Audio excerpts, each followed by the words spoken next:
To kind of tie this back to comedy, then I wanted to talk about the experience you had with ayahuasca, and you experienced that outside of America, right? Your first time doing ayahuasca was that outside Yeah, U.S. yeah. So I've done tell. it mostly in America, but my first time was in Peru. Okay, cool. So kind of what I have never done it. I know vaguely what it is, but what it says that it gives you this clarity and perspective, and it seems the part that I'm most interested in is helped you with being a stand-up comic. So kind of like, as someone who has never done ayahuasca, describe to me not the experience so much, but what is it when you mean it gives you clarity and perspective? I know you're probably gonna hate this question because it's probably something you can't describe, but like, how's it helped you? Become a better comic, and how's it give you that perspective and clarity? Maybe you can give an example. That'd be great. Ayahuasca. Well, I feel like the first thing to do is describe it because there's probably like people watching who maybe don't know what it is. It's hallucinogenic tea from the Amazon, usually like Peru or Brazil or Colombia.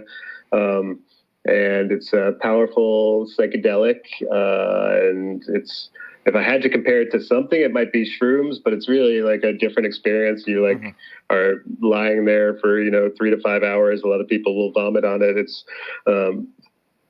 probably like the most spiritual experience I've had in my life. And really like sort of overwhelming connection to plant intelligence and the earth in a way that I hadn't experienced previously. And then, yeah, like kind of a reflection of your own state of mind and where you're at and, past memories and trauma and, hopes and wishes and intentions and, sort of where you're at in the universe and, sort of like feelings of empathy and connectivity come through it. And I think it's like the antithesis of ego and bullshit. So it's going to like come in and like, if you've got like something that you're repressing, that you're just like taking the trash and you're putting it in your closet and, thinking that you've moved past it, like the ayahuasca will just grab it and pull it and like put it in front of your face and be like, oh wow, who are you hiding this from?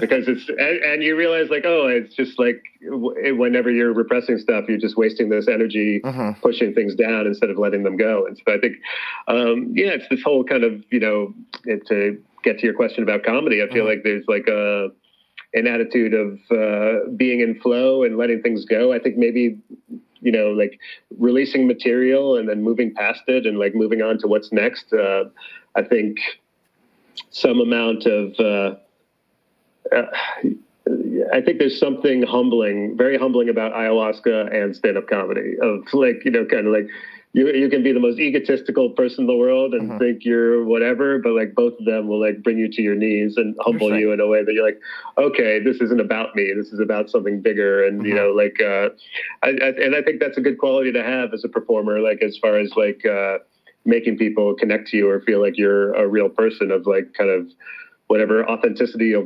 vulnerability or like kind of realness you can bring to stuff where you're not just sort of doing misdirections that aren't like, reflective of your actual personality. I think that's going to be a helpful thing. And you asked if there was this is a joke I'm working on. Yeah. It's weird because it's like, it's almost like I'll just do it. Yeah.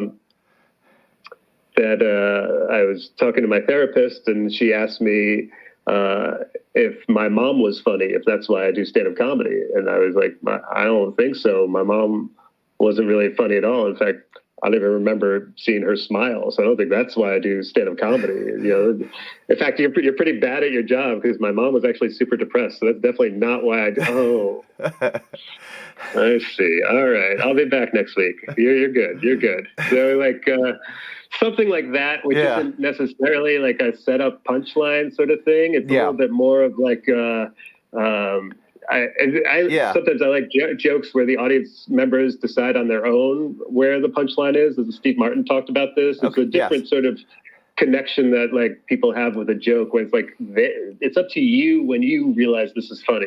Yeah. Or where you, like, I'm not going to like just slap you in the face with a punchline right now. But you kind of decide for yourself where this is amusing, and I think that's. I don't want to give credit to ayahuasca, but I think that's it makes having that kind of joke in the mix more appealing because it feels like a little bit like like sometimes that's how shit happens when you're, on ayahuasca. You'll just have these ideas. It's not like a slap in the face. It's just like sort of something comes over you, like, oh yeah, I was right there the whole time. How did I not see it? But Yes. all right, now I know.